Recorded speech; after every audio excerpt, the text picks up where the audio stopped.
सिद्धेभ्यः ओम नमः सिद्धेभ्यः ओम नमः सिद्धेभ्यः।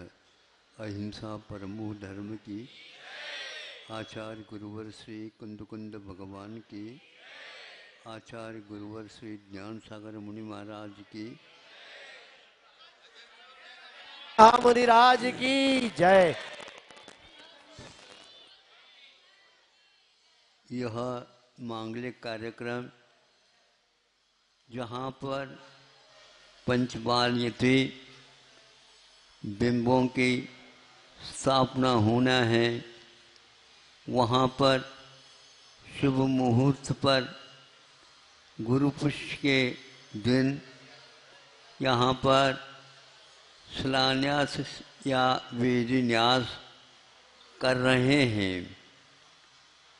और यह मांगलिक वातावरण बहुत चिर प्रतीक्षा के उपरांत आपके सामने आया है। यहाँ पर कुछ परिवार रहते हैं और 20 ब्रह्मचारी यहाँ पर साधना करते रहते हैं। गत इस चातुर्मास में यहाँ पर कम से कम भी 6-7 ब्रह्मचारियों ने अपने जीवन यात्रा को पूर्ण करके शुभ भावों के साथ इस पवित्र भूमि पर ऐसी भूमिका बना ली, जल्दी जल्दी हमें भी वो शुद्धत्व का लाभ हो। इन भावनाओं के साथ आज यह मूल द्वार भी जो मूल वेदी के साथ यहाँ पर मुहूर्त शुभ मुहूर्त के दिन प्रारंभ हो रहा है। ये वर्षों लगते हैं, तब कहीं हजारों वर्ष के लिए इसकी भूमिका लाखों लाखों जनता के लिए लाभान्वित करती रहती है। आज यहाँ पर कोई नहीं है, लेकिन भव्य होनहार जिनका होता है, अच्छा है, वे लोग इस प्रकार अपने मुख्य रूप से समय और उसके साथ साथ जो लक्ष्मी के बिना तो गृहस्थाश्रम चलता नहीं, और प्रभावना के लिए निमित्त बनती है वो लक्ष्मी, अपनी संपदा का उपयोग करके इन जिनालयों के माध्यम से धर्म की बड़ी प्रभावना की है। आगे यहाँ के चौगलों का बहुत बड़ा पुण्य है, जो ये सब यहाँ पर वंदना करके स्थापना करके चले जाएंगे, लेकिन चाहे जीवन पर्यंत वो लोग भव्य जीव यहाँ पर भगवान की सेवा के माध्यम से अपने भविष्य को सुधारने का पुरुषार्थ करेंगे।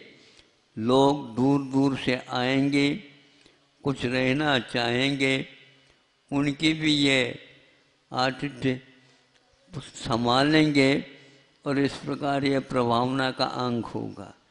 यहाँ पर और कोई विशेषता नहीं है। नर्मदा नदी बहती रहती है और वह अमरकंटक से लेकर के भरूच तक यात्रा कर चुकी है। आचार्य कुंद देव ने इस पवित्र स्थान के लिए कहा है, वह सही है कि रेवा ऊहे तड़ग्गे। रेवा नर्मदा का दूसरा नाम है, और भी नाम है।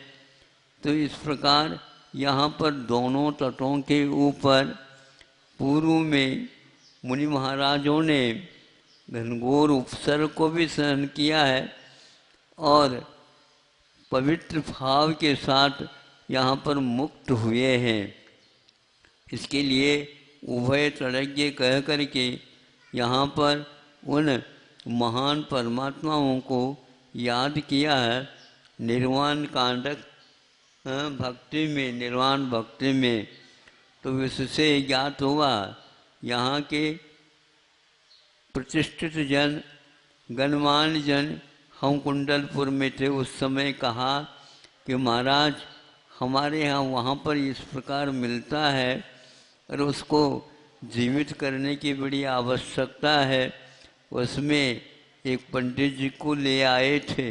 यहाँ के लोग, हरदा के लोग, खातेगांव के लोग, होशंगाबाद के लोग, इटारसी के लोग और इंदौर के मुख्य प्रतिष्ठित नाथूलाल जी पंडित जी, जो कि बहुत ही सात्विक जीवन जीने वाले, वो आकर के कहते हैं उसका उद्धार हो जाए। तो हमने कहा ये सुना तो है, सब कुछ है, लेकिन आप कह रहे हैं वहाँ पर कुछ अवशेष है। महाराज आप एक बार यात्रा करो, दर्शन करो, अवश्य आपको सब अवगत होगा। हुआ यही है कि यहाँ आते ही विशेष रूप से इन लोगों ने अपने धन का विसर्जन क्या विशेष रूप से उपयोग करके स्थान का निरीक्षण करके, यहाँ स्थान भी कह रहे थे लोग, महाराज इतनी जमीन की जगह की क्या आवश्यकता है, ये जहाँ पर भगवान तीर्थ क्षेत्र है यहाँ पर लोग आएंगे, उन सब के लिए भी यहाँ पर आपको सुविधा लेनी होगी, तभी ये काम संपन्न होगा।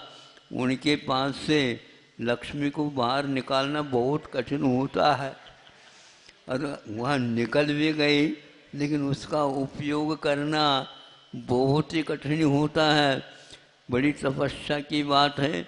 जिन्होंने यहाँ पर समय दान दिया है उसका कोई मूल्य ही नहीं है, वह अनमोल है। और यहाँ पर अनेक व्यक्तियों का समय लगा है। हमारे भी 2-3 चातुर्मास यहाँ पर हुए हैं और आगे का तो मैं कुछ कह नहीं सकता। यहाँ पर आते हैं तो चातुर्मास के तो नहीं, वैसे यहाँ पर आ जाते हैं तो 4-5 महीने यूं ही मिल जाता है इन लोगों को। और उसके कारण दूर दूर से लोग यहाँ पर आते हैं। आज इस भव्य जिनालय निर्मित हो रहा है, थोड़ा सा रह गया है, केवल पाटा वेदी वगैरह रखना है ताकि वह आगे का कार्यक्रम प्रारंभ हो।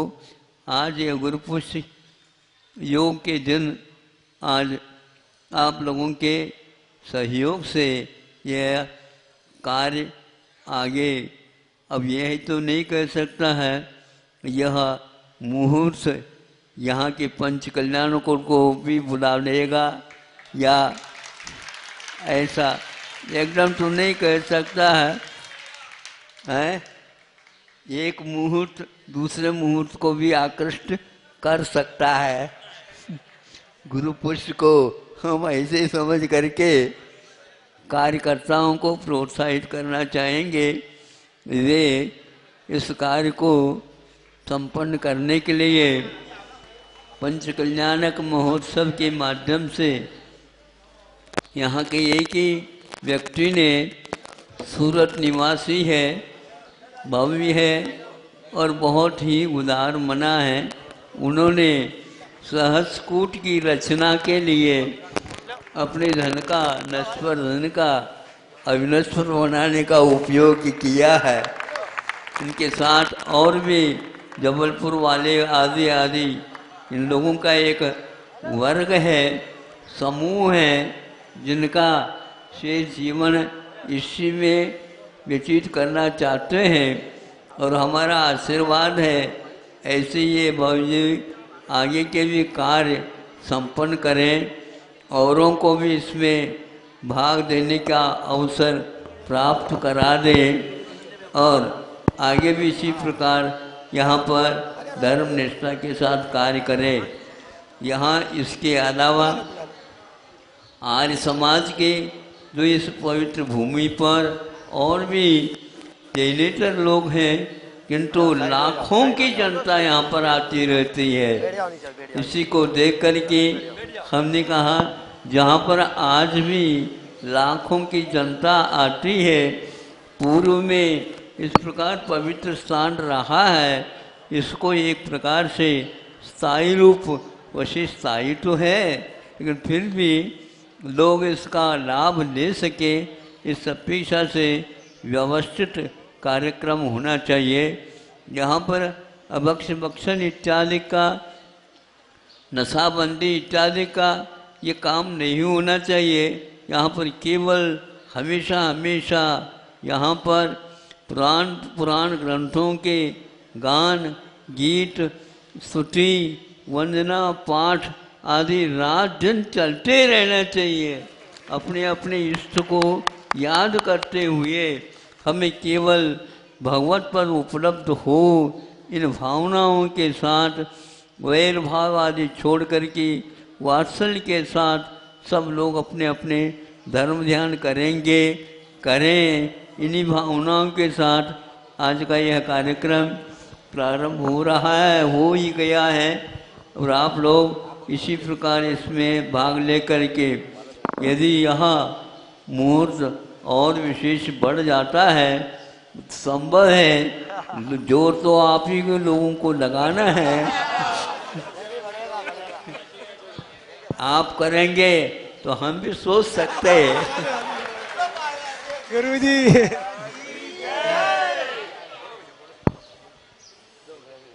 और भी यहाँ पर भाग मतलब जुड़े हुए हैं कि इंदौर जैन समाज भी इसके साथ काफ़ी मात्रा में जुड़ी हुई है, कार्यकर्ता के रूप में है। उनका आना जाना बना रहता है, लेकिन लाइट में नहीं आते लोग, नहीं समझे, लेकिन फिर भी लाइट प्रदान करते रहते हैं। प्रकाश का मिलना बहुत कठिन होता है, उसका उपयोग करना भी बहुत कठिन होता है।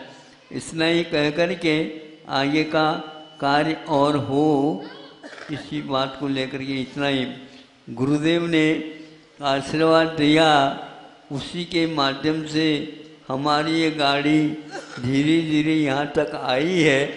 आगे के लिए भी वे ही तेल और ये आदि आदि देते रहेंगे।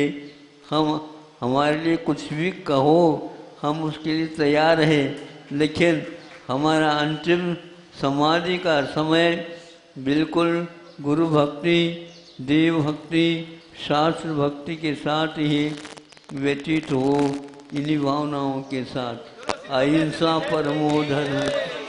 जय